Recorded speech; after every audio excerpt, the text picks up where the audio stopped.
नमस्कार मंडळी, माझं नाव आहे विवेक ठाकूर. तुम्ही माझ्या इंस्टाग्रामवर रील बघितल्या असणार विटी दादूस या नावाने. नमस्कार, माझं नाव अभिषेक राणे आणि हे आपलं हक्काचं चॅनल आहे ज्याचं नाव आहे बोलूया बिंदास. बोलूया बिंदास म्हणजे काय रे दादूस? अरे डायरेक्ट इकडे येऊन भेटायचा आणि बाता मारायला चालू करायचा. अच्छा, आणि त्या बातांमधून जर कोणाला काय हेल्प होत असेल तर चांगलं आहे, राईट? बरोबर. आणि आमचा हा सर्वात इम्पॉर्टंट असा आमचा मेन गोल आहे की आपल्या इथे हे ज्या गप्पा होणार त्या मराठीत होणार. हां, आपली इथे मराठी पोरं येतील, आपली खूप एक चांगली ओळख होईल त्यांच्यासोबत, त्यांचे एक्सपिरियन्सेस आपल्याला मिळतील, त्यांना आपल्याकडून काहीतरी मिळेल आणि आपल्याकडून आपल्या व्ह्युअर्सना थोडीफार मदत होईल. सो हा आमचा अल्टिमेट गोल असेल आमच्या या चॅनल थ्रू. सो हे आमचं चॅनल नाही आहे, हे आपल्या हे आपल्या सगळ्यांचं चॅनल. सगळ्यांचं चॅनल आहे.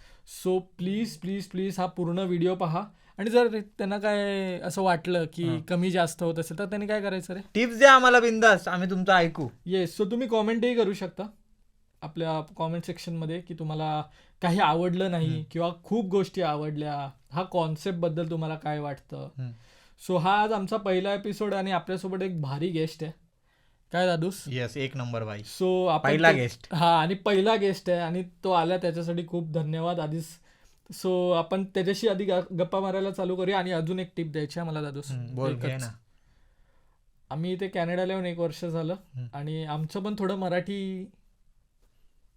हां, वर खाली होईल, राईट. एवढा प्युअर नाही बाई. कारण मी कोकणातल्या आणि मी आमचा पेनचा आहे, अग्री. सो ते थोडं सांभाळून घ्या आणि आम्हाला तसंच सपोर्ट करा आणि बस एन्जॉय करा. सो आपण आपल्या पहिल्या गेस्टचं वेलकम करूया. प्रसन्न, वेलकम टू बोलूया बिंदास. येस, थँक्यू सो मच की तुम्ही मला बोलवलं आणि मला खूप भारी वाटते का मी पहिला गेस्ट आहे जो म्हणजे माझ्यापासून शोची सुरुवात होते. अरे यार, So, thank you. आम्हाला पण तू टाइम काढून आलास त्यासाठी खूप Yes. खूप खूप थँक्यू. धन्यवाद. सो प्रसन्न, तू तुझ्याबद्दल थोडी एक आमच्या व्ह्युअर्सना एक छोटीशी माहिती दे की तू कधी आलास, इंडियामध्ये काय करायचास, किंवा इथे येऊन तू कोणता कोर्स करतोयस किंवा Okay. इथे जॉब्स काय केल्यास. सो तू एक छोटीशी माहिती आमच्या व्ह्युअर्सना दे. Yes,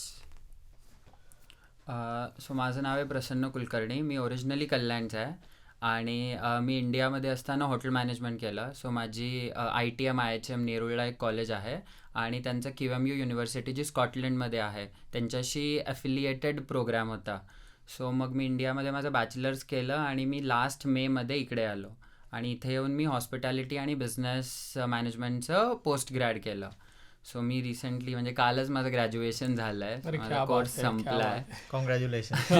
thank you. तुझा ओव्हरऑल एक्सपिरियन्स कसा आहे? म्हणजे तू पहिलं म्हणजे ह्या इथे कोणत्या कॉलेजमधून हा जो कोर्स तू म्हटलास म्हणजे आता? हां, सो मी हॉस्पिटॅलिटी आणि बिझनेस कॉनेस्टोगा कॉलेजमधनं केलं. सो माझं पहिलं जे कॅम्पस होतं ते वॉटरलू कॅम्पस होतं. ओके. सो मी तिकडनं प्रोग्राम केला आणि माझं टोटल 4 सेमेस्टर्स होते, ज्यामध्ये मला लकीली एक कोऑप सेम पण होती. ओके. सो तेव्हा मला फुल टाईम काम पण करता आलं आणि आय वॉज फॉर्च्युनेट की जेव्हा मी कॅनडाला आलो, मी एप्रिल एंडला लँड झालो आणि मला माहीत होतं की इकडे येऊन पार्ट टाईम जॉब मला बघावाच लागणार आहे बिकॉज सर्वायवलसाठी Right. बरोबर. गरजेचं आहे इकडे. खरंय. आणि बेसिकली ही लोक तसं करतात, 15व्या वर्षापासून ही लोक जॉब करायला लागतात जे करतात. आपल्याकडे नाही आहे बॅक होम. राईट. बरोबर. तर मी तेव्हा मॅकडॉनल्ड्समध्ये माझा रेझ्युम दिलेला आणि मग तो सिलेक्ट झाला. मग मला जवळपास 8 का 10 मेला मी जॉब चालू पण केला मॅकडॉनल्ड्समध्ये. सो त्याला देखील वर्ष झालं आणि मग या मेमध्ये मी तो जॉब सोडला आणि मध्ये मी CSI म्हणजे Conestoga student incorporation, so on campus जो जॉब असतो बोलतात, सो मी ऑन कॅम्पस लीडच्या पोझिशनमध्ये कॉनेस्टोगात जॉब केला. Okay. बारटेंडर आणि लीड एक रेस्टॉरंट आहे त्यांच्याकडे. बरोबर. सो मी तिथेच माझा कोऑप पण केला आणि तिथेच मी माझा जॉब पण केला आणि आता माझा तोही कॉन्ट्रॅक्ट जो आहे तो संपला बिकॉज जेवढा टाईम कॉलेज असतं तेवढाच तो कॉन्ट्रॅक्ट असतो. बरोबर. सो आता तो संपला सध्या. बट असं झालं आणि मध्ये पण मी 1-2 जॉब केले. सो काही बर्गर जॉईंट्समध्ये काम केलं. आता मी घरी कधी म्हणजे मी एकुलता एक आहे, सो मी घरी कधी फर्निचरचंही काम केलं नव्हतं किंवा बाबांनी मला स्क्रूड्रायव्हरही कधी हे नाही करायला लावलं. पण इथे येऊन मी एका फर्निचरच्या स्टोअरमध्ये जे लंडनला होतं, हो. सो ती लोक मला वॉटरलूवरनं towards London to and fro करायचे. बट मध्ये मी तेही केलं बिकॉज सर्वायवलसाठी यू नीड मग समथिंग टू डू. तू लंडन म्हणजे किचनर टू लंडन नाही म्हटलं तरी एक गाडी असली तर अर्धा पाऊण तास लागतो. हो. मग तुझ्याकडे गाडी आहे का तसं? नाही, मी अजून तरी गाडी नाही मग घेतली तू ट्रॅव्हल कसा करायचास तेव्हा? मग कधीतरी मला company to and fro drop करायची किंवा मग मी बस घ्यायचो. ओके. बस सिस्टम आहे, बट ट्रॅव्हलिंग वाईज बसचा जरा प्रॉब्लेम येतो बिकॉज लॉंग कम्युट आहे शेवटी. Right. बरोबर तो एक बरोबर सीन आहे. खरं आहे. मग ओव्हरऑल तुझा इथे आता आपण म्हणतो की इंडियामध्ये आपण जेव्हा असतो, आता तू जसं म्हटलंस की तू याआधी कधी फर्निचर आपण ते खरं आहे की इथे सगळ्या गोष्टी डिस्मेंटल करून आलेल्या Right. असतात. आपण म्हणजे काही मागवलंच तरी तुला एक खुर्ची जरी मागवली तरी तुला ती लोक करावी वेगळी लागते. हो, सगळे पार्ट्स हो. पाठवून ते करावं लागतं. आणि इकडे छोटे मोठे काम आपल्याला स्वतःलाच करायला लागतात. नाही हो. खरं. इंडियामध्ये काय छोटं काम असणार ना, आपण बाहेर ना एक कोण लेबर बोलवणार किंवा तरी. काय, पण खरंच. इकडे आहे ना बरेच काहीच काम नाही. स्वतःला करायला लागतात. हो. सो तेच आणि तुझा जॉब हे दोन्ही तू कसे मॅनेज केलेस म्हणजे, आणि त्यात प्लस एज्युकेशन, हो. सो ह्या तिन्ही गोष्टी मॅनेज करणं हे कसं जमलं? सो इंडियामध्ये असं होतं की मी कधी जॉब पार्ट टाइम केला नव्हता. मी ताजमहाल पॅलेसमध्ये माझं लर्निंग अँड डेव्हलपमेंटमध्ये काम केलेलं. सो ते पण माझं कसं होतं की खूप शॉर्ट स्पॅन होता बिकॉज मला माझा विजाचं अप्रुव्हल आलेलं. सो मग मी लगेच इकडे आलो बरं. आणि इथे आल्यानंतर पार्ट टाइम जॉब जेव्हा मी करत होतो तर माझं जे शेड्यूल होतं तेवढं बिझी होतं की मी वॉटरलूला राहतो आणि माझं जिथे जॉबचं कॅम्पस आहे ते डून आहे. सो 1 तासाचं कम्युट आहे मला. सो मी जवळपास सकाळी 8ला उठून 9पर्यंत पोचायचो. 9ला वगैरे जॉब सुरू व्हायचा माझा. 9 ते 2 वगैरे माझी शिफ्ट असायची. 2 नंतर 3चं माझं वॉटरलू कॅम्पसला कॉलेज असायचं. सो मला परत 1 तास रिव्हर्स उलटं यावं लागायचं वॉटरलू कॅम्पसला. बरोबर. मग 3 ते 5 वगैरे माझं वॉटरलू कॅम्पसमध्ये म्हणजे 3 तासाचं माझं जे काय लेक्चर असायचं ते मी अटेंड करायचो. मग परत संध्याकाळी 7:30 ते 11 मी मेकडीमध्ये जॉब करायचो तेव्हा, जे वॉटरलूतच होतं. फॉर्च्युनेटली 10 मिनटं वॉकवर आहे घरापासून. मग तिथे करून मग 11ला मी घरी यायचो. मग असाइनमेंट्स आणि मग जे काय जेवण वगैरे बनवायचं आहे रात्रीचं किंवा दुसऱ्या दिवसाचा डबा. सो ते भयानक हेक्टिक होतं माझं. बट झालं, मॅनेज तर केलं, बट झालेलं केले. आता तर तू इकडे आलास, बट तुला एक क्वेश्चन करायचं की हे कॅनडाला यायचं कसं सुचलं तुला? सो आणि कॅनडाच का? सो मी कॅनडाला याच्यासाठी आलो की मी जेव्हा बाकीचे कंट्रीजचे ऑप्शन हे करत होतो तर US मला खूप महाग वाटत होतं तेव्हा. आणि USला स्टे बॅक पिरियड खूप कमी आहे ॲज कम्पेअर्ड टू कॅनडा. कॅनडाचं असं होतं की कॅनडाचा जो स्टे बॅक पिरियड आहे तो जास्ती आहे. 2 वर्षाच्या प्रोग्रामला तुम्हाला 3 वर्षाचं वर्क परमिट मिळतं. सो तुम्ही तुमच्या फील्डमध्ये जर जॉब केला तर 3 वर्षामध्ये तुम्ही इनफ सेव्हिंग्स करू शकता की तुम्ही इंडियाला जाऊन काहीतरी तर करूच शकाल. राईट. किंवा तो एक्सपिरियन्स जो आहे तो इंटरनॅशनल एक्सपिरियन्स काउंट झाला तर त्याचाही मला पुढे ॲडव्हान्टेज येईल. बरोबर. आणि जशी माझी बॅकग्राऊंड हॉस्पिटॅलिटीची आहे, सो डाऊन द लाईन मला वाटतं की मला स्वतःचं काहीतरी करायचं आहे. सो मग मला असं आहे की इकडे जे काय माझे सेव्हिंग्ज होतील, मग जरी इंडियाला जायची वेळ आली तरी देखील मी ते सेव्हिंग्ज यूज करून काहीतरी स्वतःचं करू शकतो. आणि लाँग टर्म जर मी 3 वर्ष इथे राहिलो आणि मला आवडलं तर मग जर PR असेल माझ्याकडे तर मी टू अँड फ्रो कधीही येऊ शकतो कॅनडाला. राईट. सो म्हणून मला असं होतं की कॅनडा बेटर आहे बिकॉज युरोपच्या कुठल्याही कंट्रीसाठी लँग्वेज बॅरियर होतं. नाही बरोबर आहे, इथे बरोबर. फक्त IELTSचाच प्रश्न होता. सो बाकी मला हे बेटर ऑप्शन वाटलं तेव्हा. आणि प्लस आता तू जसं बोललास की आताच तू ग्रॅज्युएट झालायस हा. सध्याच, म्हणजे काल पण आता तुझं काय प्लॅन आहे? म्हणजे तुझं as a work permit holder किंवा युजली आता आपण कॅनडाचं जे मार्केट बघतोय त्यामध्ये जॉब्सचे खूप इश्यूज खूप चालले. इश्यूज आहेत. सो तुझं आता त्याच्यासाठी तुझी प्लॅनिंग काय आहे? म्हणजे व्हॉट लाईक तू कसं बघतोयस त्याच्याकडे की how will you manage everything? 1-2 interviews पण मी दिलेत. सो आय एम होपिंग की काहीतरी पॉझिटिव्ह एक्सपेक्टन्सी होईल, येईल होईल. तिकडनं. बट ते एक आहे. आणि जॉब बँक्सवरनं वगैरे अप्लाय करतोय. ग्लासडोर आहे, इंडीड आहे, लिंक्डइन आहे. तर लिंक्डइनवर मी कनेक्शन्स करतोय, लोकांना कनेक्ट करतोय. का जर सेम बॅकग्राऊंड आहे तर मग एक मेसेज पण टाकतोय की बाबा आपली बॅकग्राऊंड सेम आहे, माझा इंटरेस्ट हा आहे किंवा माझं ही फील्ड आहे, बरोबर. हे माझं प्रिव्हियस क्वालिफिकेशन्स आहे. सो असं करून मी लोकांना कनेक्ट किंवा रीच आउट करायला ट्राय करतोय. बट काही लोक रिस्पॉन्ड करतात, काही लोक नाही करत. सो चालू आहे. आणि like are you in connect with तुझ्या सिनियर्स सोबत वगैरे?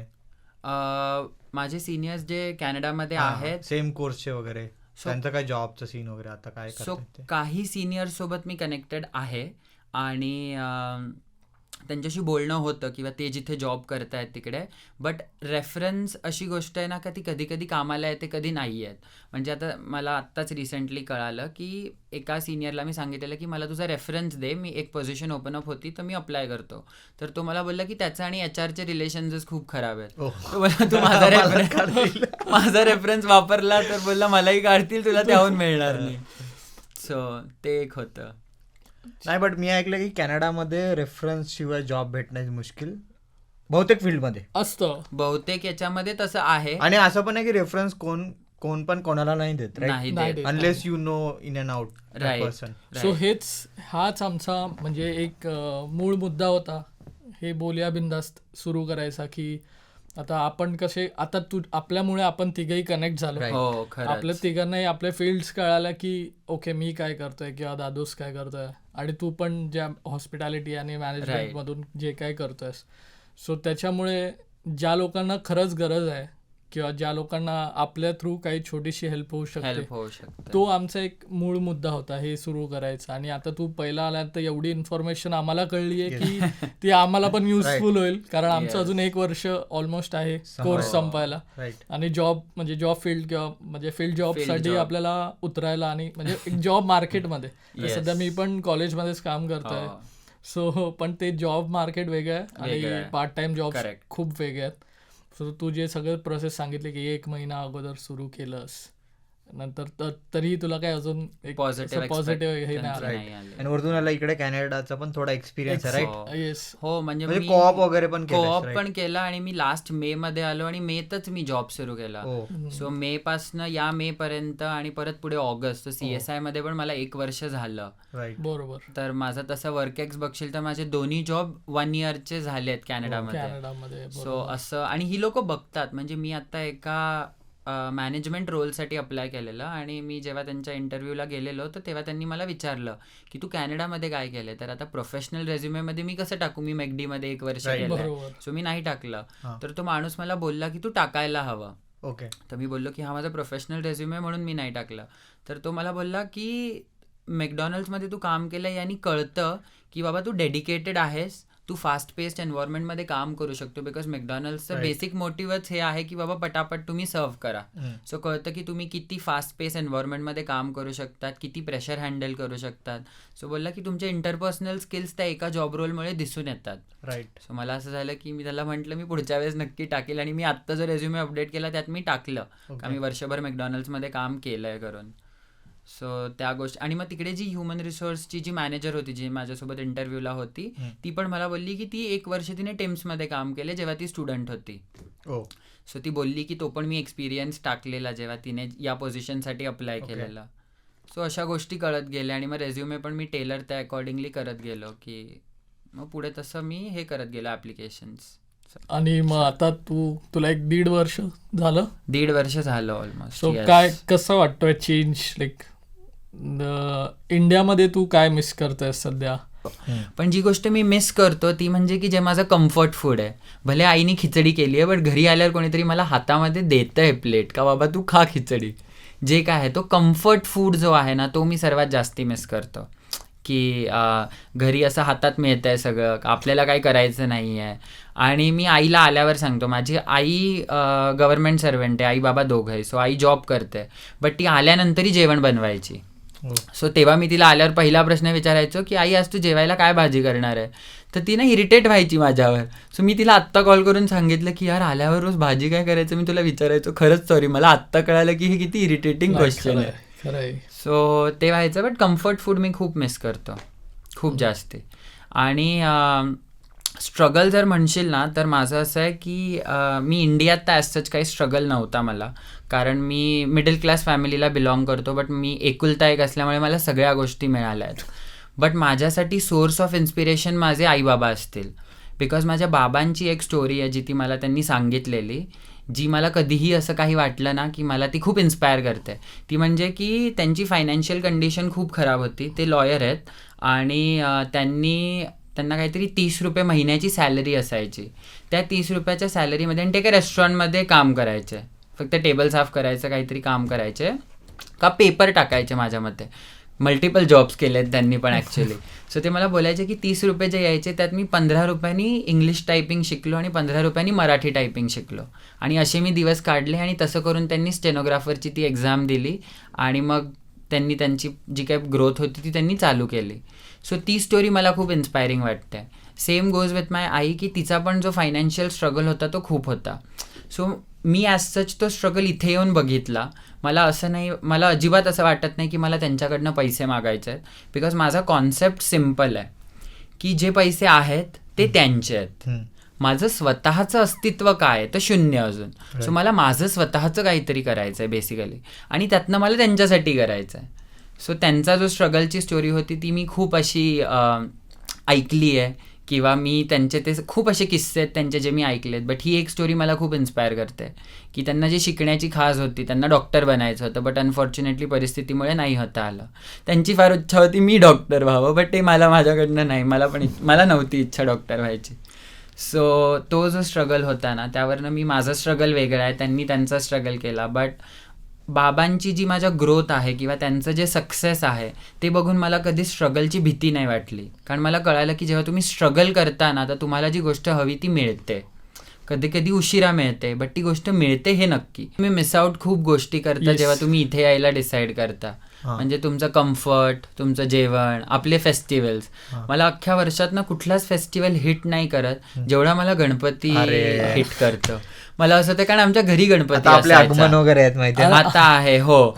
सो असं होतं यार शेट आम्ही जायचो दरवर्षी जायचो बाई चिंतामणीच्या आगमनला. बेस्ट. आम्ही तर मुंबईतला सो मला पण ते सगळ्या गोष्टी आहेत. पण ते खरं आहे की मी गेल्या वर्षी पण गणपती मिस केलेला कारण मी त्या आधीच आलेलो.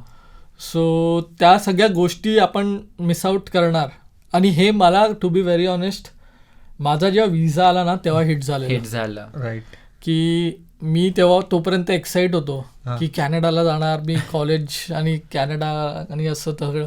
पण विजा आला आणि ती बॅग उघडली, बॅग भरायला म्हणजे आपण एक अख्खा म्हणजे आपण खरीच एक नवीन लाईफ सुरू करतो. 2 बॅग मध्ये पूर्ण सगळं जे आहे नाही काय न्यायचं काय नाही. सो ते जेव्हा झालं सुरू मग असे मसाले भरणं, तिकडचे मसाले जेवढे काय किंवा कोणी काय खाऊ दिलं असेल. मी बाकी काय नाही पण मी चकली आणि बेसनचे लाडू घेऊन आलो. मला प्रचंड आवडतात ते फराळ. सो ते 2 गोष्टी. पण ते जेव्हा शेवटचा लाडू होता ना त्या डब्यामध्ये ते संपले 15 दिवसातच. ते काय एवढे दिवस राहिले नाही कारण मी खूप लोकांसोबत राहिलेलो जेव्हा इनिशियली आलेलो तेव्हा. त्यांना पण 2-2 वर्ष झालेली. तर त्यांनी जेव्हा ते बघितलं सो मग ते 15 दिवस संपलं. पण तो जेव्हा शेवटचा लाडू बघितला मी मग तेव्हा असं परत हे झालं की खरंच आपण सगळ्यात तू जसं बोला की आपण फेस्टिवल्स मिस करणार. गणपती बाप्पा असेल किंवा दिवाळी असेल आपल्यातली, आपलं सगळंच म्हणजे एक वेगळंच. आणि इथे पण एक गोष्ट इथे एक चांगली काय माहिती आहे, इथे ना खूप गोष्टी होतात. राईट. म्हणजे आता आपला गणपती असू दे, खूप फेस्टिवल होतात, खूप सगळे फेस्टिवल्स सगळे होतात ऑलमोस्ट. येस.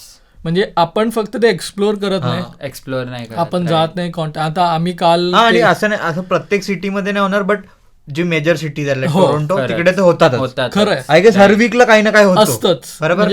खूप इंडियन फेस्टिवल होतात तिकडे. म्हणजे कधी कल्चरल फेस्टिवल्स ते काय आपल्याला आणि तिथे फक्त जायचंय, गप्पा गोष्टी करायचं. आम्ही आता काल आम्ही गेलेलो इंडिया डे परेड जे होता टोरंटोला होता, आम्ही दोघंही गेलेलो.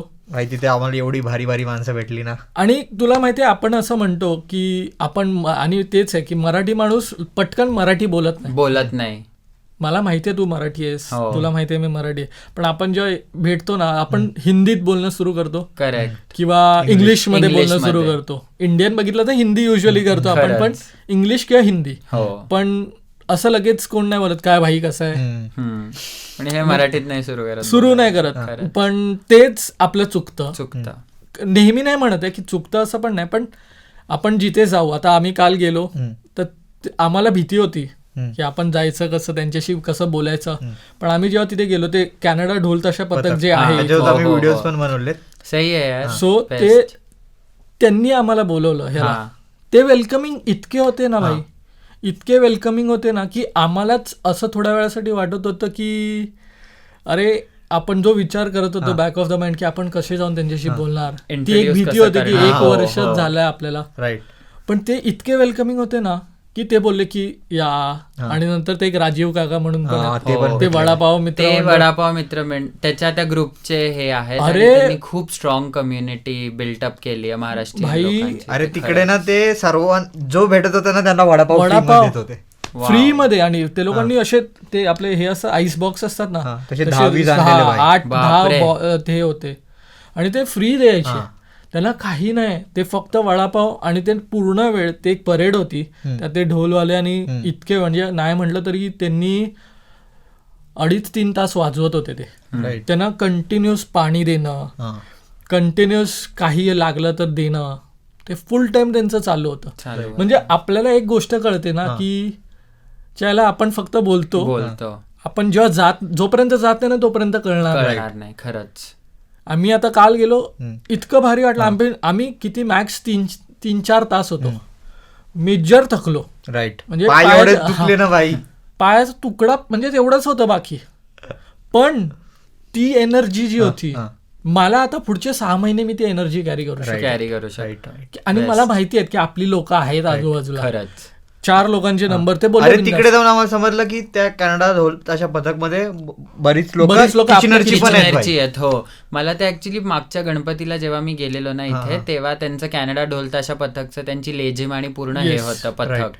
सो तेव्हाच मला असं झालेलं की यार म्हणजे कधी आयुष्यात वाटलं नव्हतं की 7 समुद्रापार कॅनडामध्ये ढोल ताशा होईल. जेव्हा आपला ढोल ताशा वाजतो ना भाई, तेव्हा अलग फील. ते इमोशन्स जे असे हे होतात.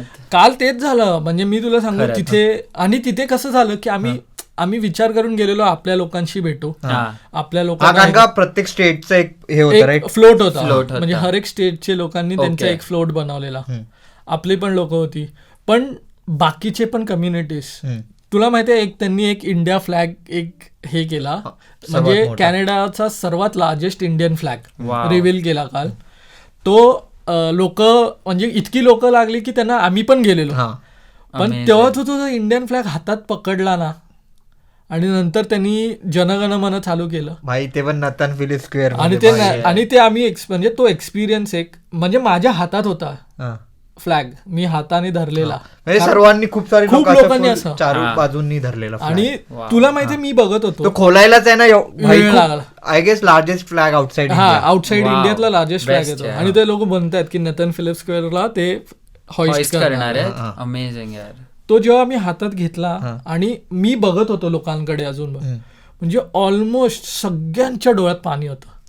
कारण सगळी लोक नॅशनल अँथम बोलतात.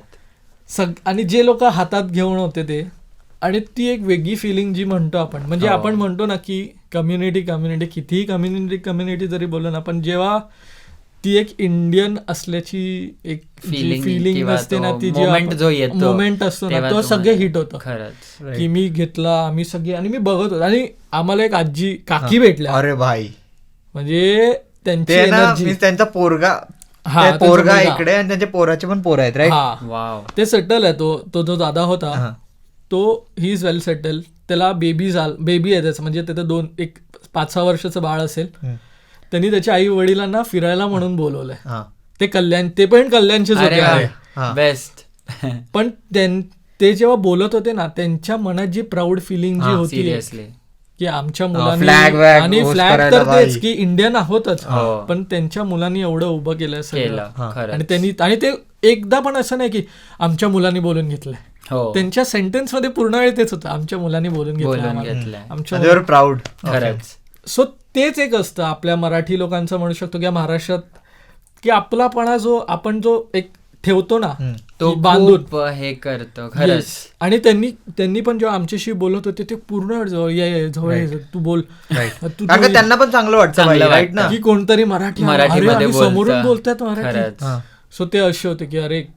आणि तेव्हा मला असं वाटलं की, आणि आपला ऍक्च्युली सॅटर्डेचा प्लॅन होता शूट करायला 2 दिवस पूर्वी, पण तो स्टुडिओच्या ह्याच्यामुळे पोस्टपोन झाला. सो आमचं ऍक्च्युअल तेच हे होतं की आपण काहीतरी घेऊन जाऊन लोकांना दाखवू तरी की हे बघा, हे आम्ही शूट केलंय, आमचा हा कॉन्सेप्ट आहे. लोकांना असं नाही वाटेल की. पण तुला माहितीये जेव्हा आम्ही हा कॉन्सेप्ट फक्त लोकांना सांगत होतो की आम्ही म्हणजे असं प्लॅन आहे आमचा. आमचं फक्त मराठी गप्पा मारायच्या आणि तुमचे एक्सपिरियन्सेस शेअर करायचे ज्याच्याकडे- अनफिल्टर्ड जे Yes. आहे ना ते कुठेतरी म्हणजे USP आहे किंवा बेस्ट पॉइंट आहे. खरं आहे. बिकॉज असं होतं की विदाउट फिल्टर और कुठली गोष्ट स्क्रिप्टेड नाही आहे, Right. बट जस्ट एक कॉन्व्हर्सेशन स्टार्ट होतं आणि मग पुढे गोष्टी Exactly. जातात. आणि हे पण आम्हाला कॉमन माणसांसोबत करायचं करायचं. राईट ना. हा, हा, आणि right. प्रत्येकाची स्टोरी आहे भाई, right प्रत्येकाची ना? स्टोरी आहे खरंच. म्हणजे तेच आहे की कॉमनच असं नाही. आणि मी ही जी सीट आहे हो ही सीट म्हणजे सगळ्यांसाठी ओपन ठेवली आहे. खरंच. म्हणजे आम्ही स्टुडंट आहात, जस्ट अराईव्ह स्टुडंट आहात, तुम्हाला काहीच माहिती नाही पण मला यायचं आहे. हा. यायचंय. या तुम्ही या. करेक्ट. इन्फ्लुएन्सर आहात. इन्फ्लुएन्सर आहात, मराठी व्लॉगर्स. तुला खोटं वाटेल हम्म, आपण बघत नसू, हम्म, पण मी हे जे आम्ही सुरू करणार म्हटलं हम्म. तर मी थोडं युट्यूबवरती आपले मराठी लोक काय करतायत, करतायत का? मराठी व्लॉगर्स इतके आहेत ना कॅनडामध्ये, हम्म. ते दररोज किंवा महिन्यातून एकदा तरी एक व्हिडिओ पोस्ट करतात पाठव की महिनाभर काय केलं. राईट. आणि ते व्हिडिओज ऍक्च्युली हेल्प करतात जेव्हा तुम्ही इंडियात इंडियात असतात. असतात. म्हणजे तेव्हा ना मी बघितलेलं की day in life of a international student आणि तो Job मराठी hunting वगैरे. व्लॉगचं होतं, जॉब हंटिंगचं होतं, Right. किंवा मध्ये जो जॉब फेअर होता त्याचा पण कोणीतरी व्लॉग केलेला, जो खरंय. KW मधला होता, सर्वात मोठा जॉब फेअर. हा. सो त्यातनं एवढ्या गोष्टी कळतात ना की अच्छा हा तुम्ही ही गोष्ट करू शकतात, किंवा लोक त्यांचे पर्सनल एक्सपिरियन्स सांगतात. हम्म, आणि आपल्या आजूबाजूला तर खूप इंडियन्स आहेत. हम्म. म्हणजे KWC मध्ये तू बघशील तर म्हणजे मला तरी वाटतं की भयानक इंडियन्स आहेत KW मध्ये, तर फॉर शुअर. Yes. केम्ब्रिजचं मला एवढं माहित नाही, बट जेव्हा आपण कोणाशी पण बोलतो ना, आता मला 1.5 वर्ष झालंय, त्यामध्ये एकतर मी रेस्टॉरंटचा जॉब केलाय आधी पार्ट टाइम. सो माझं खूप लोकांशी इंटरॅक्शन झालंय. सो प्रत्येकाची एक आपापली स्टोरी आहे, प्रत्येकाचा एक आपापला स्ट्रगल आहे. बट जे सगळे लोक इंडिया सोडून इथे आलेत ना, त्या सगळ्यांना असं वाटतं का मी करू शकतो. काही लोक लवकर खचतात किंवा त्यांना असं होतं की आता मी जातो परत, का नाही आणि होणार कधी कधी पुढे. डिमोटिवेशन डिमोटिवेट पण होतात खरंच. बट जेव्हा तुम्हाला तुमचा गोल माहीत असतो ना की बाबा माझं एक्झॅक्ट मी काय करायला आलोय, का मला काय करायचंय, आणि ती जेव्हा प्रोसेस तुम्ही एन्जॉय करता ना, तेव्हा तुमचं ऑटोमॅटिक तुम्ही मोटिवेटेड होतात त्या गोष्टीसाठी. सो मी ती गोष्ट बघितली की प्रत्येकाचा आपापला एक स्ट्रगलचा फेज आहे, एक एक स्ट्रगल आहे, प्रत्येकाची आपापली स्टोरी आहे. कोणी काय करण्यासाठी आलंय आपल्याला माहित नाही, बट ॲज अ कम्युनिटी जर आपण कोणाला हेल्प करू शकतो ग्रो व्हायला, किंवा उद्या जर कोणी मला बोललं की बाबा तू मला जॉब प्रेफरन्स किंवा रेफरन्स देऊ शकतोस का, किंवा तू मला सांगू शकतोस का मी या जॉबसाठी मी कसं अप्लाय करू किंवा काय करू, का माझा एकदा रेझ्युमे बघ, तर मला खरंच आवडेल की बाबा चल मी केलंय ऑलरेडी. कोणी मला विचारलं की मॅकडॉनल्ड्सला तू कसं एक्झॅक्टली केलं डिटेलमध्ये ते सांगतं, मी आनंदाने सांगेल. की मला असं होईल की यार आपण रीच आउट होऊया, आपण बोलूया, आपण भेटूया, कारण खूप अशा गोष्टी आहेत ज्या मला तुझ्याकडनं शिकायला मिळतील. खरंय. कारण आता जरी एक सिम्पल उदाहरण, मला 1.5 वर्ष झालंय, कोणी नवीन मुलगा आलाय ज्याला 1च महिना झालाय, त्यांनी माझ्याकडे काहीतरी गायडन्स घेतला, मी त्याला तो दिला. जर त्याच्याशी बोलताना मला कळालं किंवा मी त्याला सांगितलं की बाबा मी समज मार्केटिंगमध्ये जॉब बघतोय किंवा मी सेल्स कोऑर्डिनेटर किंवा ट्रॅव्हल टुरिझममध्ये जॉब बघतोय, लकीली असं होऊ शकतं की त्याचा रूममेट असेल जो कदाचित टुरिझम सेक्टरचा असेल, तो मला सांगेल की यार मी तुला त्याच्याशी कनेक्ट करून देतो. सो ते जे कनेक्शन्स बिल्डअप होतात ना, ते खूप कामाला येतात, जी गोष्ट मी खूप ऑब्झर्व केली आहे इथे. सो प्रसन्न, तुझं खूप धन्यवाद की तू आलास आमच्या पहिल्या पॉडकास्टसाठी. सो या सगळ्या गप्पांमुळे खूप लोकांना हेल्प होणार आहे आणि आपल्याला असे खूप पॉडकास्ट करायचे आहेत पुढे जाऊन. त्यासाठी आम्ही एक लिंक डिस्क्रिप्शन बॉक्समध्ये टाकलेली आहे, त्यावरती तुम्ही क्लिक करून त्याच्यावरती तुमचे एक छोटेसे डिटेल्स द्यायचे आहेत, सो दॅट आम्ही तुम्हाला कॉन्टॅक्ट करू शकतो. आणि सध्या आपण किचनर डाऊनटाऊनच्या स्टुडिओमध्ये आहेत, तर तुम्ही आसपास असणार तर आपण इकडे शूटिंग करू. हो, आणि जर तुम्हाला तुम्ही वेगळ्या सिटीमध्ये असाल, अराउंड ऑन्टारिओ किंवा कुठेही, सो आम्हाला यायला आवडेल जर ते पॉसिबल असेल तर. आणि प्लीज आपलं हे नवीन चॅनल आहे, आपल्या सगळ्यांचं चॅनल आहे, त्याला लाईक करा, कमेंट करा, शेअर करा, आणि ते दाबायचं घंटा, ते bell जेवढे पण बटन करा. आहेत ना सगळे दाबून सगळे टाका भाई. दाबा आणि जबरदस्त शेअर करायचं आहे, फक्त इकडेच नाही, आपला आवाज सगळीकडे जाऊ दे भाई. पर्यंत गेला पाहिजे. राईट. सो हा आपला चॅनल आहे ज्याचं नाव आहे बोलूया बिंदास.